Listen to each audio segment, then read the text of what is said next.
Hey guys, so it is Sunday, February 21st, and I'm on the walk yet again. Kind of the walking and talking vlog. Eli walks and talks around the world. That might be a good concept there. Eli walking and talking. But anyways, so last time I did the video walking and talking, it cut out a very, very curious moment. So I was doing the whole thing, talking about mortality, and it was kind of funny. It was kind of funny. So sitting there talking for like 33 minutes, and then all of a sudden, as I'm talking about like, what happens if you die tonight? And then literally, the battery just cut out. And it's like, wow, if that is not the spaghetti monster. Humor. I don't know what is, but yeah, as far as that video was concerned, I actually did not edit it that way. Literally, I was sitting there and I was talking into this thing, and all of a sudden the power just went away. So when I started doing that video, I think I only had like 50% power, so I wasn't thinking about the power draw for doing this walking and talking vlogs. So that's what happened. Basically ran out of power. So this time I made sure my little Note 4 was fully charged up. It's at 100% charge right now. So hopefully we will have longer this time. That's the only thing that I dislike with the Note 4 for doing this kind of vlogging, is for whatever reason you don't get a battery gauge. So I see like how long I've been recording for, and I see a couple of other things. But oddly enough, the one thing it doesn't tell you is battery gauge, which is weird. Like, since you can record videos for like an hour or more in length, you would think they would give you a battery gauge. But I guess it's probably one of those things nobody thought about, because apparently I am the only one who likes to do these very, very long-winded videos. Everybody else assumes you have to do a video that's like 4 minutes or less. I'm the only person that sits here and just talks. Yes, talks, right? Some people have asked me, it's like, Eli, how long can you talk for? And I do have to say, back in the day, I was doing daily blob videos. So the daily blob talk show I did for a couple of years. And at one point, I got to over 3 hours per daily show. And the only reason I stopped that is I was able to do 3 hours. And could have kept doing 3 hours. The problem for me, though, was it cooked my brain. It wasn't whether or not I could talk for 3 hours. It was whether or not I could do anything else for the other 21 hours in the day. And so for me, like talking is pretty easy relatively. But 3 hours a pop, I just kind of melted my brain. So literally, I can talk that long. But anyways, so the thing that I want to talk to you guys today about is Geek Diet Redux. Geek Diet version 2, right? So last year about this time, actually, literally right about this time, I have to go back and look at the vlogs, but I started Geek Diet last year. And so the idea of Geek Diet last year was I got an overweight. I got up to about 210 pounds, and I decided I was going to diet.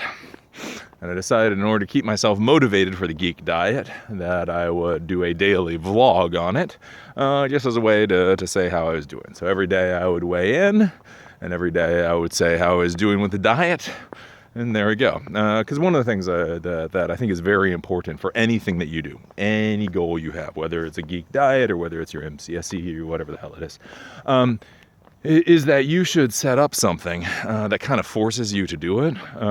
Like there should be some kind of social stigma if you fail, right? If you fail and nobody cares, that probably means you're going to fail, right? You know what I'm saying? Like, if you fail and nobody even knows that you were trying to attempt to do whatever it is you're trying to do, it means you probably will fail, because there's no social stigma. Social stigma is like the number one. If you look at psychologically, if you look at the number one motivator for anything, whether it's making money, losing weight, or going off and killing foreign people, it's all about social stigma. Social stigma is the number one motivator. Because people are so afraid of it. People are so afraid that other people will think they're a failure, right? So basically what I figure is if you tell everybody what the hell your goal is, you're much more likely to stick with it, because you're not going to want to be seen as a failure. Failing unto itself isn't a big deal, right? If you're the only person in the world who knows what your goal is, and then you don't succeed at your goal, it's not so bad. Not so bad, right? Right. I mean, yeah, you wish you could have done it. Yeah, if only, blah, blah, blah. But it's really not so bad. Now, if you tell the world you tell the world what you're going to do. I am going to. And then you don't get it done. Then you feel like a complete and utter ass. So the first thing that I would tell all of you guys in life is if you have any major goal that you really want to accomplish, tell the entire world. Because believe me, social stigma is the thing that'll keep you going. Long after discipline is over, long after motivation is like not even visible in the rear view mirror, social stigma will keep you going. Right? But anyways, so I decided to do the whole Geek diet thing last year. So I figured, I was like 210, decided I want to go down to 175. So 175 is like my adventure weight, right? I started doing the Geek diet. So I started doing the Geek diet before, as I recall, my wife and I decided to travel around the country in the travel trailer. So I did plan to start doing more adventuring, more traveling, that kind of stuff, but it was before the travel trailer.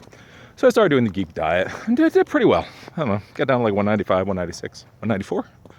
I don't know, maybe it was 192, I don't know. I lost a decent amount of weight. I lost like 15 pounds at one point. But the issue that I ran into last year with doing the Geek diet is we then decided to go out and start doing the adventuring in the travel trailer. So we packed up all the crap in the travel trailer and we set out for the world. Now, one of the issues you get into when you're dieting is best done when it's like the only thing that you're doing. I had a martial arts instructor who was talking about that before. And he said the worst problems he saw that people had was, he said, when people start trying to exercise hard, when they start training and they start dieting at the same time.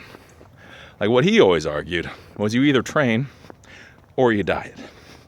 One or the other. Because the problem is, right, if you're dieting, a lot of times you're not bringing enough energy in for your body, which isn't so bad.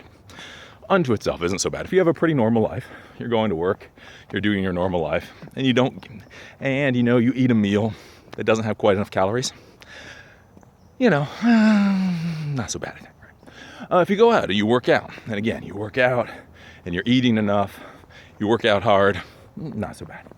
The problem you run into is what happens when you don't eat enough because you're dieting for whatever reason, and then you go and work out. Then you go and you burn a tremendous amount of energy in a shorter period of time. Then you run into all kinds of problems. I saw that a lot in martial arts, where you could have these people, they come in to do martial arts, they start martial art training, and they start dieting at the same time. Problem is when you start dieting, you lose reaction time. You're not thinking as clearly as you should. You're not keeping, a lot of martial arts is about keeping the right tension in your body. You go from hard to soft, strong to fast. And as long as you transition, it's no problem. The issue you run into is when people don't transition properly. So when you should be soft and you're hard. So I had a buddy of mine. He was doing the whole dieting thing. He was trying to lose as much weight as possible. And then, oh my God, he ended up going to hospital. Stupid reason, right? He wasn't thinking straight.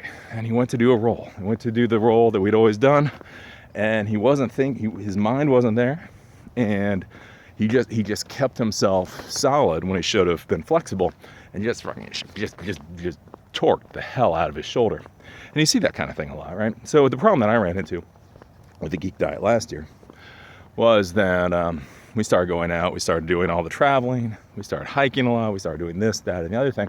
And the problem was I would just get into these issues where I would restrict a little bit on food, and then for whatever reason that day, it was when it would be like a 15-mile or some horrible hiking day, and then all of a sudden you start feeling like real crap, getting a little shaky, getting a little sweaty, right? Which again, when you're at home, even if that happens to you at home, isn't a big deal. We're at the top of the mountain, and you still got 8 miles to hike down. That's a big problem, right? So basically, after I got down to like 192 or whatever, it's 93, I stopped the Geek diet last year, just because, again, we were doing so much that it didn't make a lot of sense. Again, I was getting a lot of exercise too. If you're getting a lot of exercise, are you going to diet so much? Whatever. So anyways, that brings us to this year. So I've been figuring out a lot of stuff with my body over the year too. Because one of the issues too, when you're trying to lose weight, is one of the problems you run into is how the people around you are eating. Again, this is one of those things that people don't think about. Everybody has this idea, army of one. Everybody has this idea of me. that this whole experience is a solo adventure, which is a bunch of crap, right? You can't do anything by yourself. You can't do much of anything by yourself. Again, even taking a crap, right? You say, well, Eli, I can take a crap by myself. But not really. I mean, if you literally go into the woods and then you just squat somewhere, you can do that by yourself. That is something that you can do by yourself. That is a solitary endeavor. But if you want to do something like use a toilet, right? If you're going to use a toilet, you need toilet paper, you need somebody to buy the toilet paper, you need an actual toilet bowl to be sitting on. Somebody had to get that somewhere. You have to have water that then gets into the toilet bowl to flush the toilet bowl. Beyond that, then once it gets flushed, the crap has to go out somewhere. Yeah, it's a whole social endeavor. So whenever you're doing anything, it's a big social endeavor. And so the people around you have an effect on what you're doing and all that. And so one of the issues that I've had over the year or two is trying to deal with my food intake with my wife.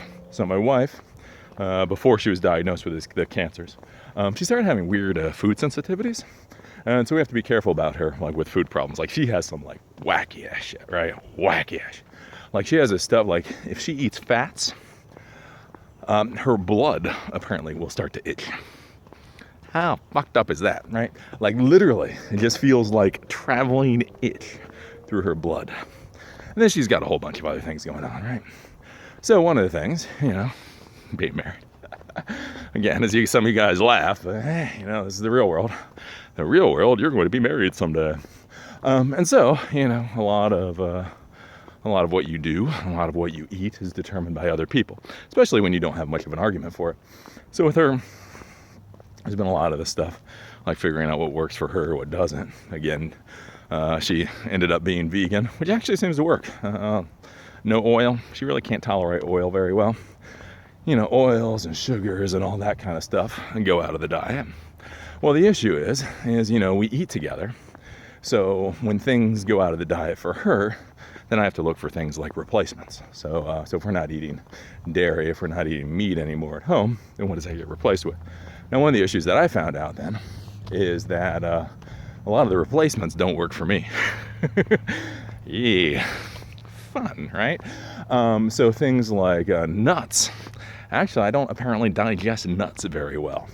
They just, again, decent amount, like a little bit of nuts, not too bad, but a lot of nuts, all kinds of stuff. Flatulence and upset stomach, and that's kind of bad. Same is true with things like beans and that kind of stuff. So, going with the pure lifestyle, but then the problem is that the stuff that I've dumped in to make up for the stuff that got taken out, that wasn't working out so well.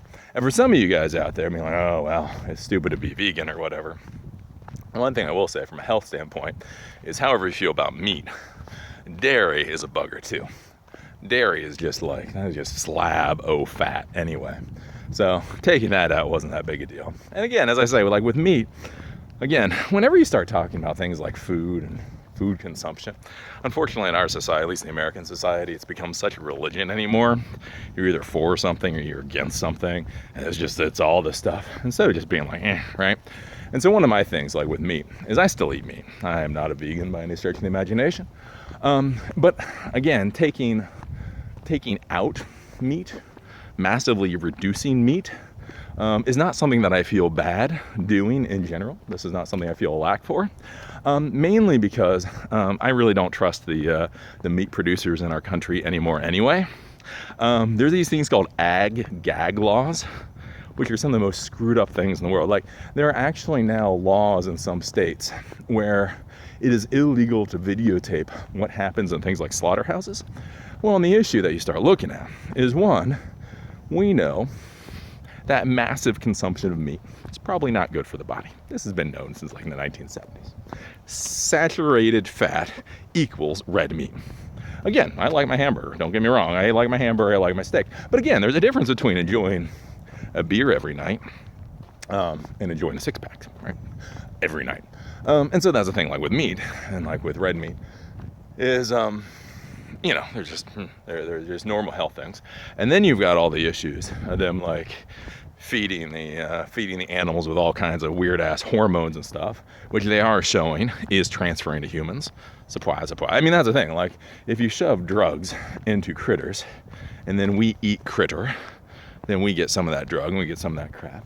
Then you get all the weird feed stuff, what they're feeding the animals, and then you get the stuff like China buying like the largest ham producer in the United States. And how many people trust Chinese food sourcing, right? And so that's the thing. Like I say, with meat, like dairy is just blah. But again, for meat, I don't feel bad with reduction of meat. Again, not from a vegan standpoint, because there's like some vegan who watches this for some reason. I don't know. I think they think I'm a vegan. I'm not. I don't have a problem with killing animals. The only reason I don't personally kill animals is simply because it's a time period thing. Like when I was growing up, I mean, my grandparents slaughtered animals. My parents slaughtered animals, hunted the whole 9 yards. It's that whole, I guess with some people, it's the thing. It's like when you go to the grocery store, when you buy meat, do you understand that it was a living critter at one point and that you'd be willing to slaughter a living critter in order to eat it? Or does it not even cross your mind that it was a living critter? Do you think it was like a Twinkie, like it grew out in a tree? And like I say, for me, I understand that it was a critter, and I would kill a critter. It's just in the modern world, right? Like when I was a kid. I mean, that was the thing. Like grandma, when not the grandma that just died, step grandma, but it really was. Like when we were having chicken, she'd be out in the morning. You go out see her, hey grandma. She was like feeding the chickens corn, and then you'd be like, yeah, so we're having for dinner tonight. She'd be like chicken, and she'd grab a chicken and wring its neck and cut it open the whole 9 yards. Right.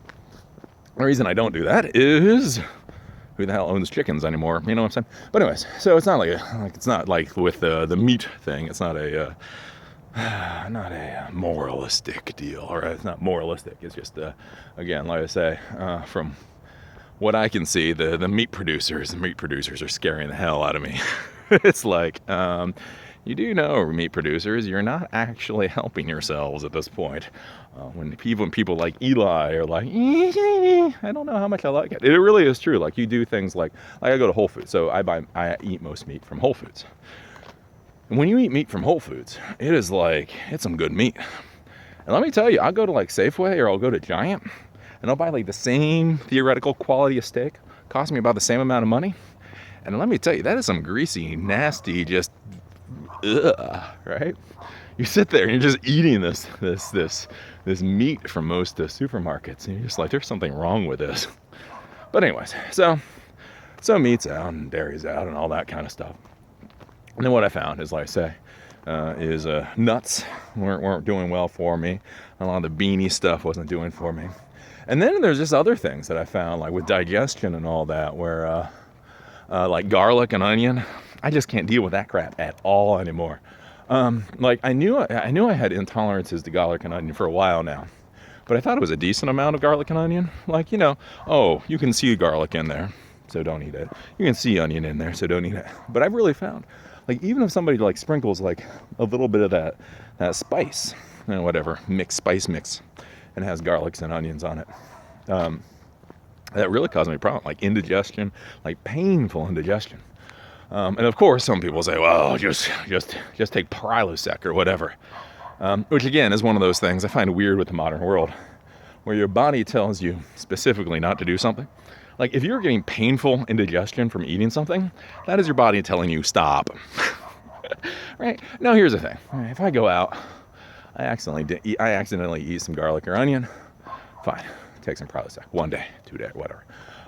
But if this is going to be like, you're going to be on this medicine 24/7 simply so you can eat this thing that your body is telling you not to eat, it just doesn't sound like a good idea. So anyways, long story short, I've been figuring out all this food stuff for myself, and I think I figured it out. I think I figured out what works for me. I'm not really going to tell you what works for me because I don't want to go into it.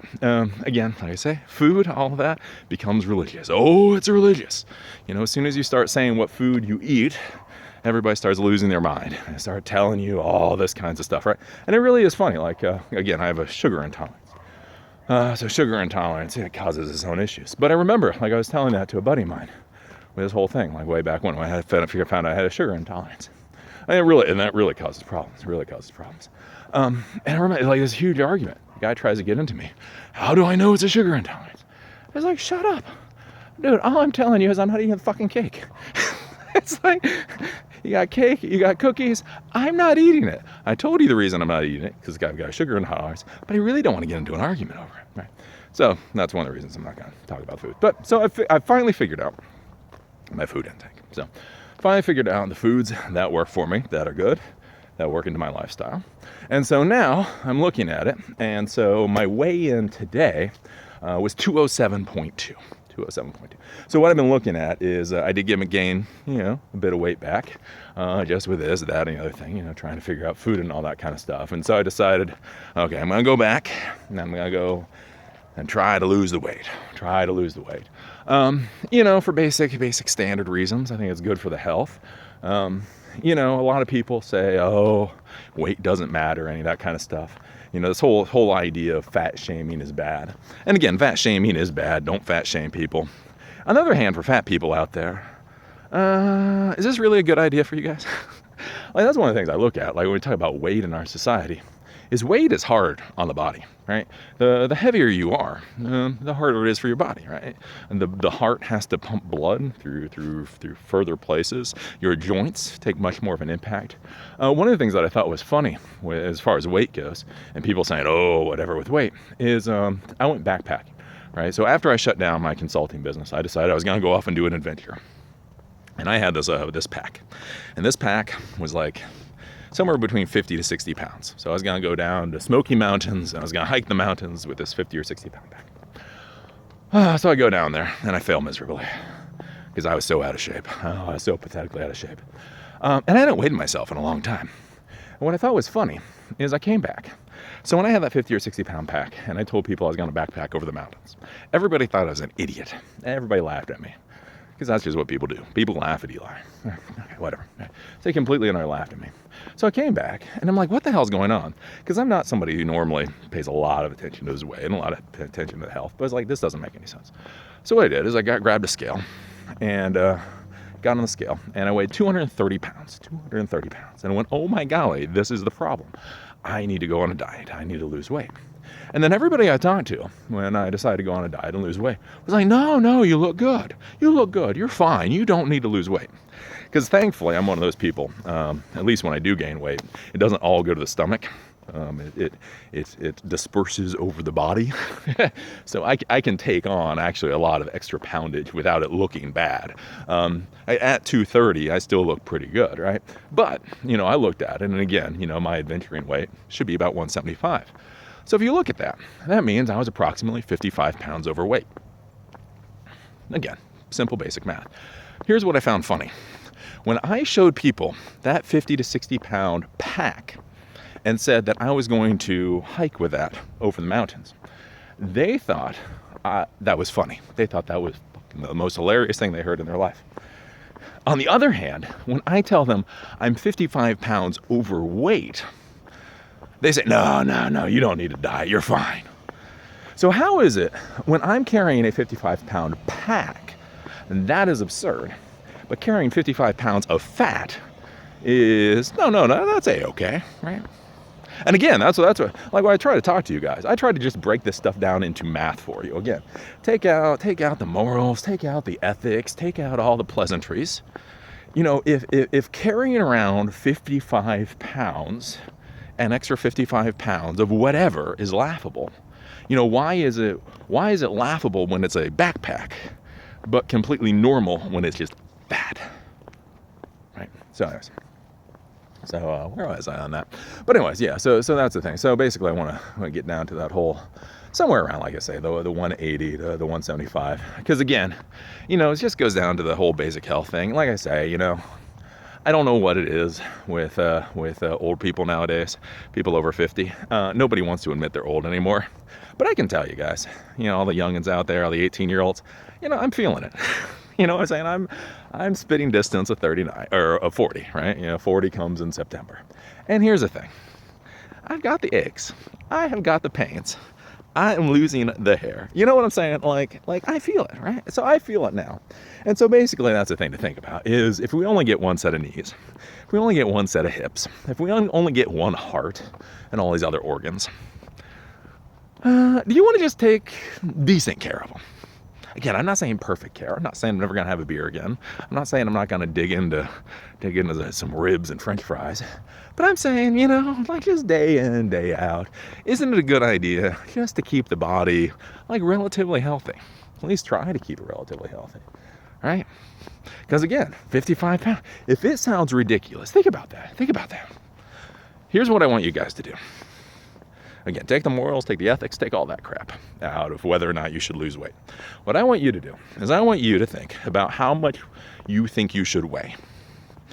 Again, I don't care what it is. I don't care what that number is. I don't care if it's 125. I don't care if it's 225. I hope to hell it's not 325. But you just think, what do you honestly believe? Honestly. And it's your opinion. Don't go to the doctor. Just what is your opinion that your body should be? And frankly, you're probably going to say a little heavy, to be honest with you. But just whatever your opinion is. Again, right? And think about what the difference is between what you think you should weigh and what you currently do weigh. Is it 10 pounds difference? Is it 25 pounds difference? Is it 50 pounds difference? Is it more than that? And then all I want you to do when you're thinking about dieting or exercise or any of that, go find a backpack, throw in that exact amount of weight, and put that thing on your back. And then just walk, just like 2 miles with it.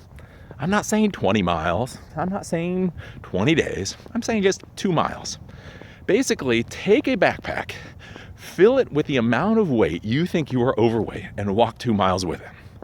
And if that is not an argument for losing weight, I do not know what is. Some of you guys out there might be like, well, and put a little 5 pounds in it. It's like you pick up the pack. You're like, yeah, that's about the right way, right? And so for you guys, you're fine. But that's the thing. Like, if you can put on that pack and you can get done with 2 miles and you don't think anything about it, right? Maybe the pack is 10 pounds. And you get done with 2 miles, you're like, whatever. Maybe it's 20 pounds. Again, you get done with 2 miles, you're like, whew.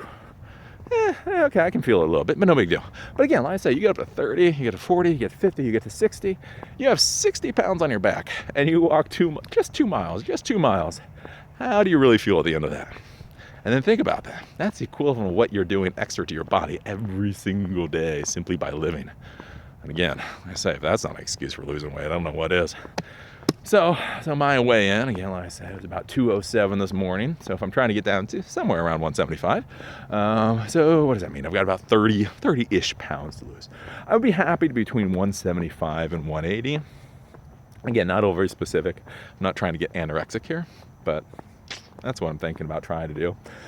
So what I've done then, so I figured out my food. And so that's one of the big things for me, figuring out my food. Figure out my food intake, what actually works for me. What works for me physically, again, indigestion and all that kind of stuff. What works for me socially, again, like I say, with wife and all that kind of stuff, right? So I think I figured that out. So I did that. So I've been doing these walks too. So again, one of the big things is for like getting decent exercise in. So I try to do these walks every night now. And I got my Fitbit out. So my Fitbit kind of went to sleep for a while, so I have my nice little Fitbit. So this shows me how much I'm walking. So currently I've done 13,630 steps today. So that's pretty good. So I like with walking. Like walking is one of those good exercises too. It's not too hard on the body.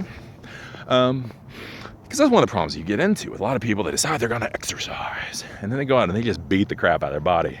And then they whine and cry and complain and give up because their body hurts. Right? When you start running, when you start doing any of these hard exercises, again, if it's so hard, it breaks you down, you got to stop. And it's not even because you're weak or you're a wimp or whatever. It's just because it's hard. I mean, like I say, I've done a lot of like hard exercise in my life.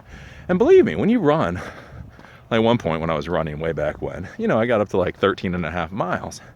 At least for me, when I got done with running 13 and a half miles, I was done. There's a certain point you can't go any further. But the thing is, if you're so out of shape, a lot of people that are so out of shape, they can't run, they can't exercise very well.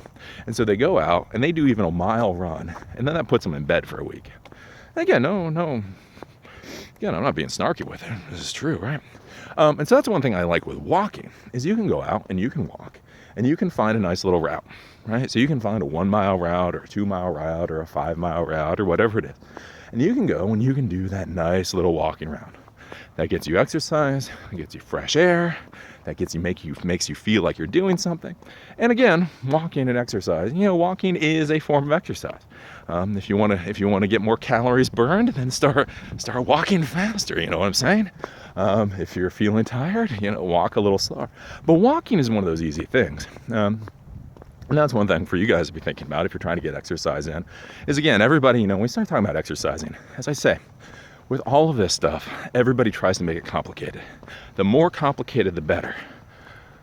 The reason that everybody tries to make it the more complicated? Because the more complicated it is, the better excuse you have for failing. Right? Again, like I say, if you want to lose weight, all you have to do, eat fewer calories, get some more exercise. That's it. Eat less, exercise more. And again, and I'm not even putting math there. I'm not even saying eat 50% of the calories. I'm just saying eat less, exercise more, and you will lose weight. There is some a little bit of wonky stuff in there, but it's only a little bit of wonky stuff, right? But here's the thing. You know why there's a South Beach diet and there's the Atkins diet, there's this diet, there's that diet?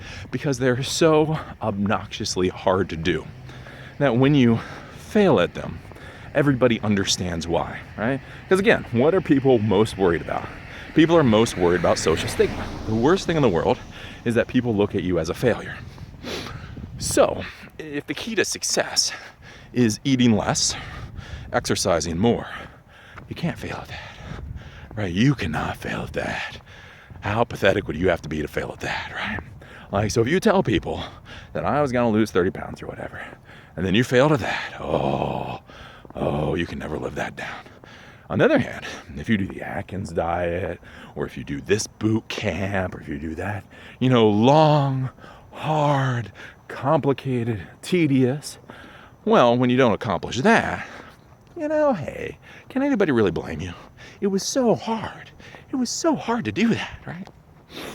So, exercise a little more. And again, like I say, eat better, eat healthier. I'm just saying, eat healthier. You know what healthy is.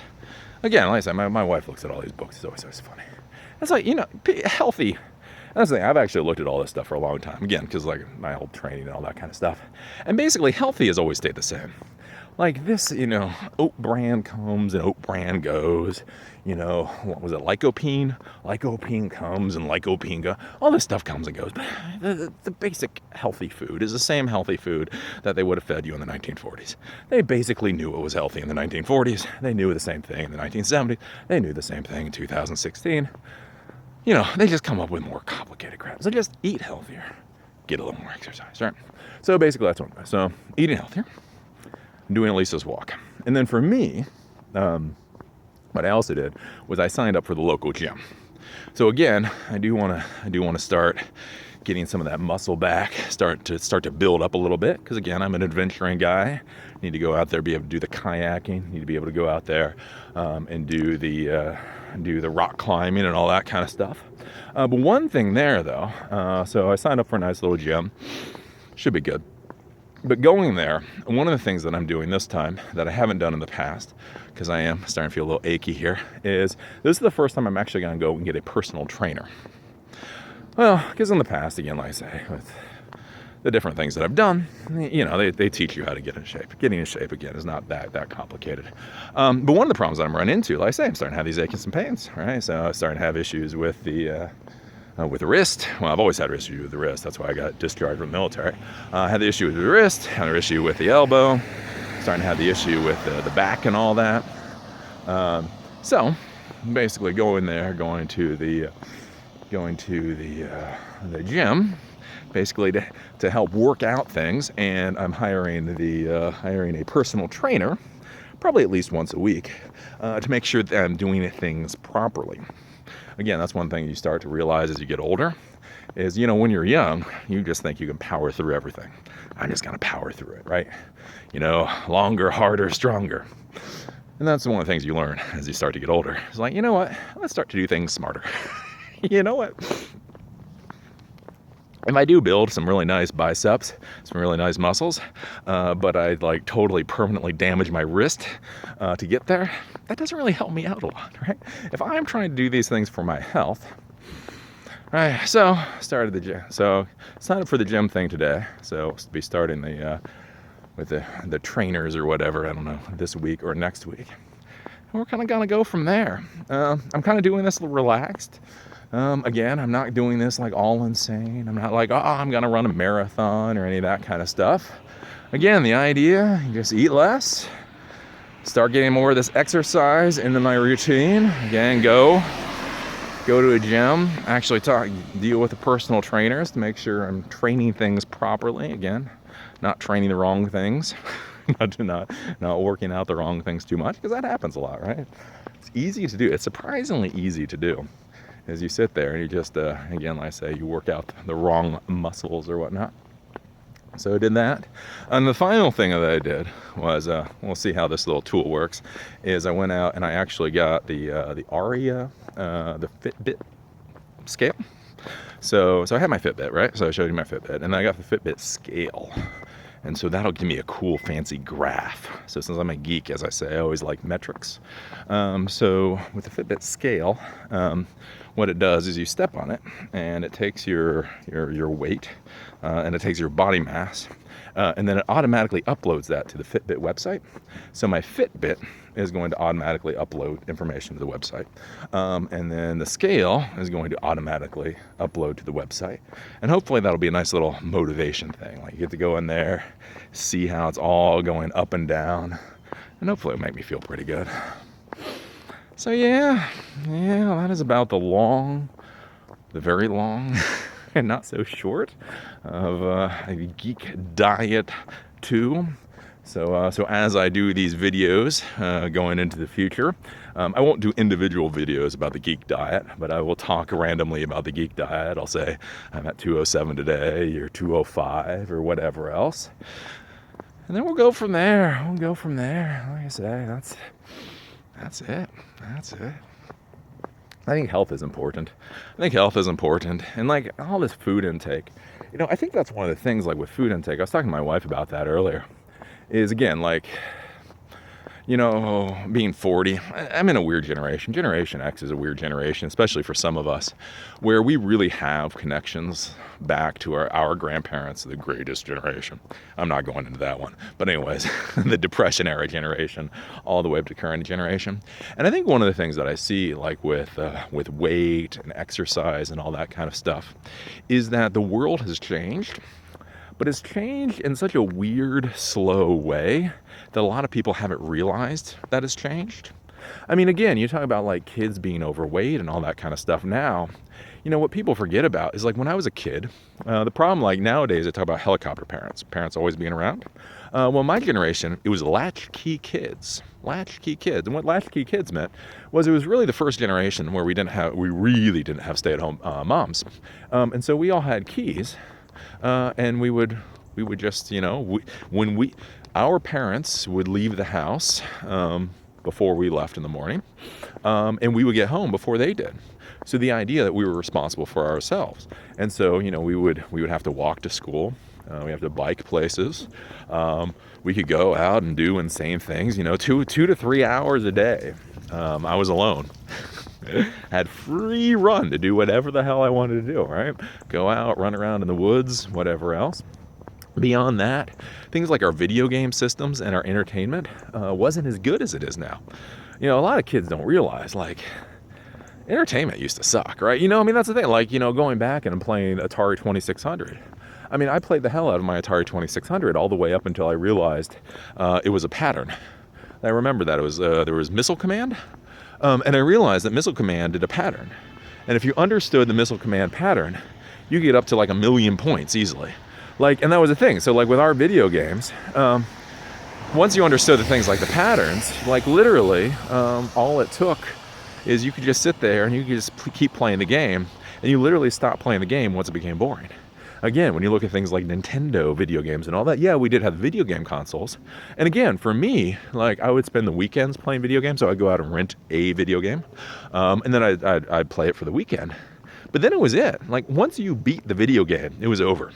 Like, this whole idea of spending 6 hours a day playing the exact same video game for a year at a time, we just didn't have. I mean, like, and again, not even being snarky about it, but like the whole thing, like with World of Warcraft or whatever, where you can build your character up to some stupid degree. I mean, like, again, our video game systems, even our role-playing game systems, if you spent 40 hours playing that thing, you would play the hell out of it, you know what I'm saying? And so it's one thing to be thinking about, like, think about exercise and food intake and all that. So for me, back in the day, like, we used to just exercise more. You would go out, I remember going out on nightly walks, and I remember walking when I was a kid for entertainment. What the hell else are you gonna do? Again, you can only read the same comic book so many times. TV, if you're allowed to watch the cartoons. Again, you watch the cartoons for like 1 hour in an afternoon. We didn't have Cartoon Network. Cartoon Network didn't come out till I was like in high school. So we didn't have Cartoon Network. So like with TV and all that, it was very limited. So you go out and you do things like exercise. You play games. You just screw the hell around. Why? Because again, what the hell else are you gonna do? Now we're in the modern world. And again, even for somebody like me, you can go home and you turn on Netflix, and then any TV show you want is right there. So again, think about that, right? So if you went home and all you had was crappy cable, and crappy cable, not like a zillion channel cable, but like 30 channel cable, and you went home and there was nothing to watch on TV, how likely would you go to take a walk at night or to take a bike ride or whatever? Right? Yeah, well, why not? You sit there, you've seen all the episodes, TV sucks, fine, I'm gonna go out and walk. And that's one of the things we don't have anymore. Like, I'll go home, and when I turn on Netflix, I will be able to see any show that I want. Again, like Doctor Who. Like, we go and we binge watch shows. We sat down, we watched Doctor Who for like 4 straight months, every night for 4 months. Again, you couldn't do that stuff in the past. So, like with my wife and I in the past, if we were married back in the 80s, we sit there, we might watch one Doctor Who episode and be like, well, there's nothing else on. You wanna go for a walk? Yeah, sure, I'll go for a walk. And then guess what? That walk is exercise, right? The same thing is true with food too. Like, again, everybody, talking about food and Atkins diets and this diet and that diet and the other thing. But again, growing up, our food really was a lot different. Like even things like potato chips. Like potato chips were a treat. Like most people that I knew, if they had a family that bought potato chips, and again, the idea of buying potato chips as a family, that was a moral decision. That was a moral or ethical decision back in the 80s. There were families that bought potato chips, and there were families that did not buy potato chips, right? But if they bought potato chips, they would buy 1 bag, maybe 2 bags for the week. That was for the family, for a week. And nowadays, right, how many people buy like a bag a day? Like if a kid goes and munches through half a bag of potato chips, that's just considered normal. Mutter futter.